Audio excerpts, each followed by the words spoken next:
अस्सलाम नाज़रीन, programme vision bye राजा आतिफ ज़ुल्फ़िकार के साथ आपकी खिदमत में हाज़िर हूँ। इमरान खान हों, शाह महमूद कुरैशी हों या शेख रशीद या इन जैसे सैकड़ों लोग और, उनका अब होने वाला है धड़न तख्ता, क्योंकि आज से 9 मई के मुकदमात का बाकायदा ट्रायल रावलपिंडी में शुरू होने जा रहा है। किन किन लोगों के ख़िलाफ़ ट्रायल हो रहा है ये आपके साथ शेयर करेंगे।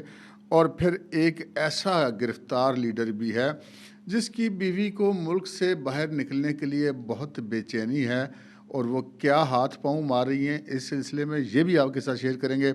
मगर इससे पहले कि अपने प्रोग्राम को आगे बढ़ाऊं, आपसे गुजारिश है कि अगर अभी तक आपने हमारा चैनल सब्सक्राइब नहीं किया तो प्लीज़ कर लीजिए, साथ ही बेल आइकॉन भी दबा दीजिए ताकि जो ही हमारा कोई नया प्रोग्राम अपलोड होता है तो उसका नोटिफिकेशन फौरी तौर पर आपको मौसूल हो सके।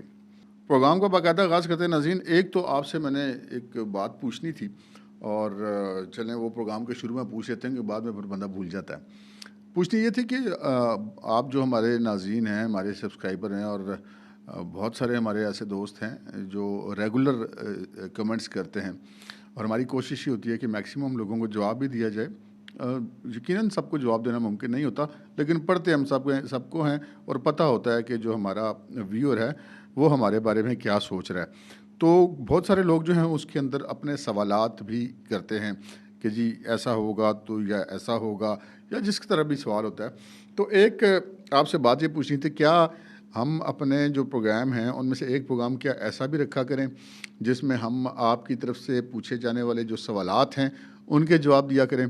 अगर तो आप में से ज़्यादातर ये कहेंगे कि जी ठीक है ये होना चाहिए तो हम शुरू कर देंगे, और अगर नहीं तो फिर कमेंट्स तो आप करते ही हैं और उन कमेंट्स पे हम जो मुमकिन होता है रिप्लाई वो भी कर देते हैं। अच्छा जी, दूसरी जो बात है वो आपको एक इतला देनी है। इतला ये देनी है कि अब इलेक्शन है 8 फरवरी को, तो हमारी न्यूज़ टू यू की ये कोशिश होगी कि आपको 8 फरवरी को मुकम्मल तौर पर बाखबर रखा जाए। जो लोग घरों में नहीं होते, टीवी पर नहीं होते या होते भी हैं, तो हर बंदा अपनी जो चॉइस है अपना जिस पर एतमाद होता है, जिसके तज्ज़िये पर, जिसकी ख़बर पर उसको सुनना या उसको देखना ज़्यादा पसंद करता है। तो जो न्यूज़ टू यू के नाज़रीन हैं उनको हम बस ये इतला दे रहे हैं कि हमारी कोशिश होगी कि आपको इलेक्शन का दिन और उससे अगला दिन, उसके दरमियानी रात आपको मुसलसल बाखबर रखा जाए। और इस सिलसिले में चाहे हमें कितने भी प्रोग्राम अपलोड करना पड़े, हम आपको इंशाल्लाह बाखबर रखेंगे जो भी ताज़ा तरीन सूरत हाल होगी। अब आते हैं अपने व्लॉग की तरफ। जो आपने थंबनेल पर ख़बरें पढ़ी, तो सबसे पहले हम उस खबर पे बात कर लेते हैं, उस गिरफ़्तार लीडर की जिसकी बीवी को पाकिस्तान से जाने के लिए बहुत परेशानी लाहक है। और वो गिरफ़्तार लीडर कोई और नहीं है, वो हैं जनाब अपने झेलम वाले फवाद चौधरी साहब। फवाद चौधरी साहब अब तो मेरा ख़्याल है 2-3 दफ़ा गिरफ़्तार हो चुके हैं, और जब भी वो गिरफ़्तार हुए तो उनकी जो अहलिया हैं हिबा फवाद, वो बहुत ज़्यादा ख़बरों में इन रहीं। अपने शौहर के लिए जद्दोजहद करती रहीं, उनके साथ हर तारीख पर जाना, जेल में मुलाकात करनी, कचहरी में मुलाकात करनी, कोर्ट रूम में मुलाकात करनी, मीडिया से बात करनी। और इवन कि जब इलेक्शन आए थे तो उन्होंने अपने कागजात नामज़दगी भी जमा करवा दिए थे, लेकिन बाद में उन्होंने अपने कागजात नामज़दगी ग़ालिबन विदड्रॉ कर लिए। लेकिन एक ख़बर आई जो मेरे लिए कम से कम बड़ी हैरान कुन थी, और वो ख़बर आई गुज़श्ता रोज़ हमें ये पता चला कि हिबा फवाद चौधरी ने इस्लामाबाद हाई कोर्ट में एक पटिशन दायर की है, और जिसमें ये कहा गया है कि वो मुल्क से बाहर जाना चाहती हैं, और हुकूमत ने या वज़ारत दाखिला ने, FIA ने, इमिग्रेशन डिपार्टमेंट ने उनका नाम जो है वो एग्ज़िट कंट्रोल लिस्ट में या स्टॉप लिस्ट में डाल रखा है। और यकीनन उन्होंने अपनी पटिशन में ये कहा होगा कि उनका नाम जो है वो बिला जवाज़ डाला गया है, वो किसी मुकदमे में मतलूब नहीं है, ना ही कोई ऐसी उनके ऊपर इल्ज़ाम है कि वो मुल्क से फ़रार हो जाएँ और वापस ना आएँ। तो उनका नाम जो है वो नो फ्लाई लिस्ट जो है उससे निकाला जाए। नो फ्लाई लिस्ट का लफ्ज़ हम इसलिए इस्तेमाल कर रहे हैं कि बहुत सारी लिस्टें होती हैं जी। एक एग्ज़िट कंट्रोल लिस्ट होती है, एक जो होती है वो ब्लैक लिस्ट होती है, एक स्टॉप लिस्ट होती है। यानी कि मकसद ये होता है कि बाहर ना बंदा जाए। तो वो टेक्निकलिटी से बाज़ औक़ात FIA इमिग्रेशन वाले खेल लेते हैं। फ़र्ज़ करें किसी ने पूछ लिया कि जी एग्ज़िट कंट्रोल लिस्ट में नाम है या नहीं, तो रिकॉर्ड देख के बता देते हैं कि जी नहीं है। लेकिन जब बंदा जाने के लिए मुल्क से बाहर एयरपोर्ट पे पहुंचता है तो पता चलता है जी उस लिस्ट में तो नाम नहीं है, लेकिन ये एक और स्टाफ लिस्ट है, इसके अंदर नाम मौजूद है। तो इसलिए हिबा फवाद ने इस्लामाबाद हाई कोर्ट से रुजू किया कि जी जो उनका स्टाफ लिस्ट है, नो फ्लाई लिस्ट है, उसमें अगर उसका नाम है तो उनको उनका नाम उसमें से निकाला जाए। तो ये पता चला कि जी इस्लामाबाद हाई कोर्ट ने कल ये केस जो है वो समाअत के लिए फ़िक्स कर दिया था, और आज जब आप ये प्रोग्राम देख रहे हैं तो इस वक्त या तो उनके इस मुकदमे की समाअत हो चुकी होगी, या हो रही होगी, या होने वाली होगी। और आज जस्टिस मोहसिन अख्तर कियानी जो हैं इस्लामाबाद हाई कोर्ट के, वो उनके इस मुकदमे की समाअत करेंगे।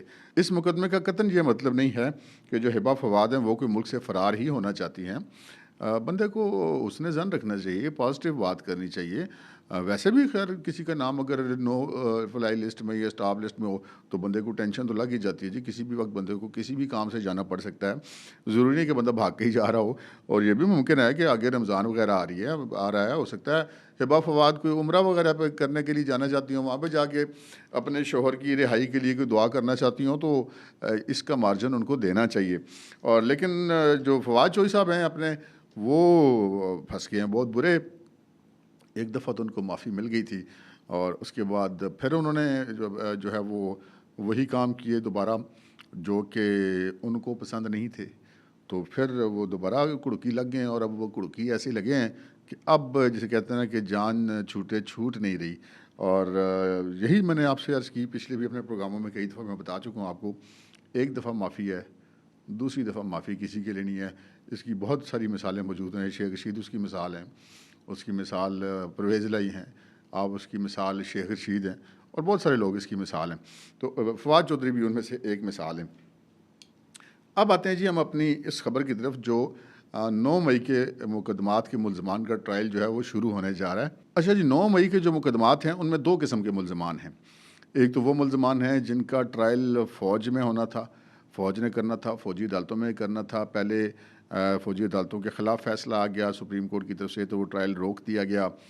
फिर सुप्रीम कोर्ट में जब उसकी अपील दायर हुई तो सुप्रीम कोर्ट ने ये हुक्म दिया कि जी ठीक है, अच्छा ट्रायल कर लें, लेकिन फ़ैसला उस वक्त तक नहीं होगा जब तक कि सुप्रीम कोर्ट इस हवाले से अपना फ़ाइनल डिसीजन नहीं दे देती।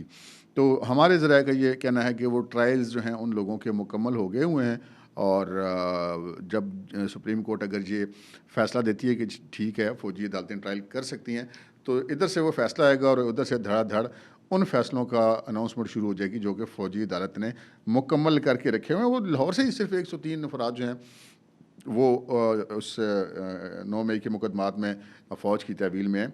लेकिन हम बात कर रहे हैं उन लोगों की जो फ़ौज के अंदर जिनके ट्रायल नहीं हो रहे, उनकी बात कर रहे हैं जी।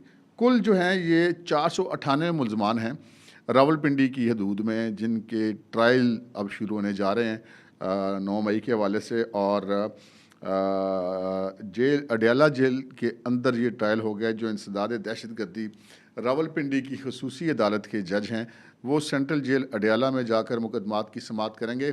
और सेंट्रल जेल अडयाला के अंदर एक कम्युनिटी हॉल है जहाँ पर मुख्तलिफ़ किस्म की तकरीबात होती हैं कैदियों के हवाले से। मसलन 14 अगस्त की तकरीबात हो जाती हैं, ईद मिलादुन्नबी की तकरीबात हो जाती हैं।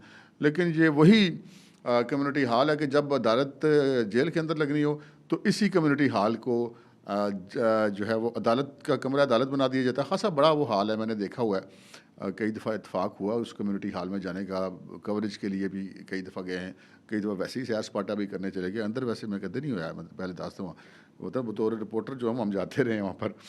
तो वहाँ पर अब ये ट्रायल होगा, और जो कुल 12 मुकदमात हैं पिंडी के अंदर 9 मई के हवाले से, और उन 12 मुकदमात में बहुत बड़े बड़े नाम जो हैं वो मुलजमान के तौर पे नामज़द हैं। एक तो इमरान खान साहब हैं। इमरान खान साहब का नाम जो है वो तकरीबन सभी मुकदमात में है, 12 मुकदमात में तो उनका नाम है पिंडी के। शाह महमूद कुरैशी का नाम रावलपिंडी के 6 मुकदमात में है। अब बंदा क्या है कि शाह महमूद कुरैशी कैसे हैं इसकी वजह आपको बता देते हैं, इमरान खान कैसे हैं इसकी भी वजह बता देते हैं। कि जो लोग उस दिन फ़िज़िकली मौजूद नहीं भी थे, लेकिन प्रोवोक उन्होंने किया, लोगों को उन्होंने अपने वीडियोज़ के ज़रिए, ऑडियोज़ के ज़रिए उकसाया कि यहाँ पे चलो, वहाँ पे चलो, वैसे तकरीर करके उकसाया।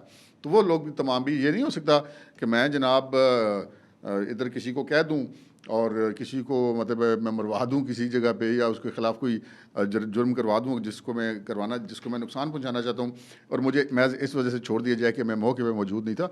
इस तरह से पाकिस्तान के अंदर हर ताकतवर आदमी अपने मुखालिफ को घर बैठा मरवा देगा और उसके ऊपर कोई केस नहीं बनेगा। वो जो मारने वाले होते थे अगले वक्तों में, तो लोग ये किराए के शूटर्स ले लेते थे, तो इस तरह तो अब जिसका दिल करे किराए का शूटर ले, दूसरे को मराया, शूटर इधर से मारता है, 24 घंटे बाद वो बंदा अफगानिस्तान के अंदर होता है मुड़ के, बस उसको फिर कौन लाएगा पकड़ के। तो ये इस तरह नहीं होता। कानून में ये है कि जो मास्टर प्लानर होता है, जो मनसूबा साज होता है, जिसकी ईमा होती है, वो उतना ही कसूरवार होता है जितना कि मौके वाला शूटर होता है या मौके पे मौजूद लोग होते हैं। तो 9 मई के मुलजमान के साथ भी ऐसा ही है। तो इमरान खान की वीडियोज़ हैं बहुत सारी, शाह महमूद कुरैशी की वीडियोज़ हैं और लोगों की वीडियोज़ हैं, और शेख रशीद के बारे में तो अब जो हैं वो वादा माफ गवाह भी बन गए ना। ये वासिक क्यूम अब्बासी और सदाकत अब्बासी और जो उमर तनवीर भट्ट, ये तीनों पीटीआई के लोग थे, वो शेख रशीद, इमरान खान, इन सब के खिलाफ गवाह बन गए कि इमरान खान की माँ पर लाल वैली के अंदर इजलास हुआ और वहाँ पर जो राजा बशारत भी थे, एजाज खान जाजी भी थे और बहुत सारे लोग थे, और इन सब ने इमरान खान की माँ पर जो है ये 9 मई के वाक़यात की प्लानिंग की और मनसूबाबंदी की। 2-3 रोज़ कबल, ग़ालिबन 6 मई का उन्होंने कहा है अपने, जो बतौर उन्होंने सुल्तानी गवाह बयान दिए हैं, 164 के बयान उन्होंने कलमबंद करवाए हैं। और ये अब ऐसे बयानात हैं जो कि इनकी अपनी पार्टी की लीडरशिप के अंदर से आए हैं, तो ये बहुत ख़तरनाक हैं। तो इंसदाद दहशतगर्दी की ख़ुसूसी अदालत ने इमरान खान और शाह महमूद कुरैशी को भी नोटिस जारी कर रखे हैं 6 फरवरी के लिए, और शेख रशीद भी अंदर हैं, वो उनको भी नोटिस है।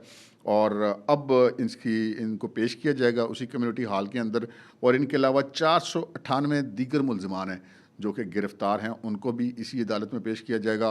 बारी बारी सब आएंगे, अपनी अपनी हाज़िरी लगवाएंगे और अदालत अपनी कार्रवाई का आगाज़ करेगी।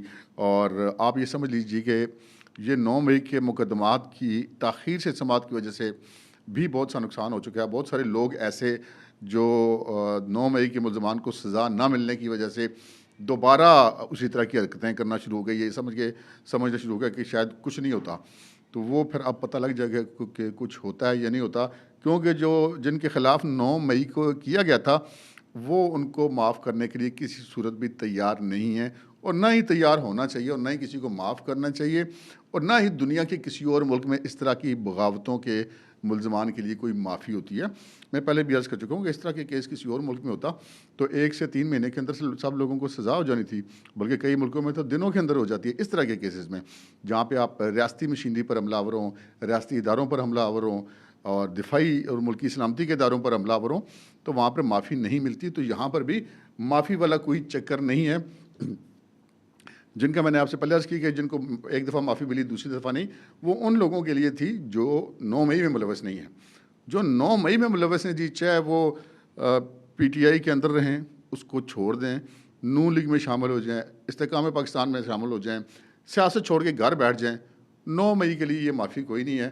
ये एक ऐसा जुर्म है जो करने वालों के जड़ों में बैठेगा ही बैठेगा। और जो हमारी भी बात होती रहती है, जिन लोगों ने इन मुकदमात की तफ्तीश की है, कोई भी शख्स जो कि मौके पे मौजूद था, इन वाक़यात में मुलव्वस था, उसको बिल्कुल जिसे कहते हैं ना, छाननी में से छान के निकाला गया।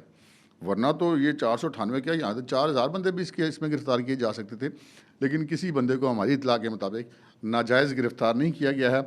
और अब इन सब का जेल ट्रायल शुरू होने जा रहा है। जेल के अंदर की दुनिया कोई और है और जेल के बाहर की दुनिया कोई और है। जेल के बाहर की दुनिया इस वक्त इंतखाबात की मुहिम को देख रही है, आइंदा इंतखाबात को देख रही है, पाकिस्तान में कौन हुकूमत बनाएगा नहीं बनाएगा उसको देख रही है। जबकि जेल के अंदर ये लोग 498 लोग, जिनमें इमरान खान, शाह महमूद कुरैशी और शेख रशीद अहमद जैसे लोग भी शामिल हैं, ये इस चीज़ को देख रहे हैं कि इनको अब सज़ा कितनी होनी है, अदालतें अब उनके साथ मज़ीद क्या करती हैं। अब तक के लिए इतना ही, इजाज़त दीजिए, अल्लाह हाफ़िज़।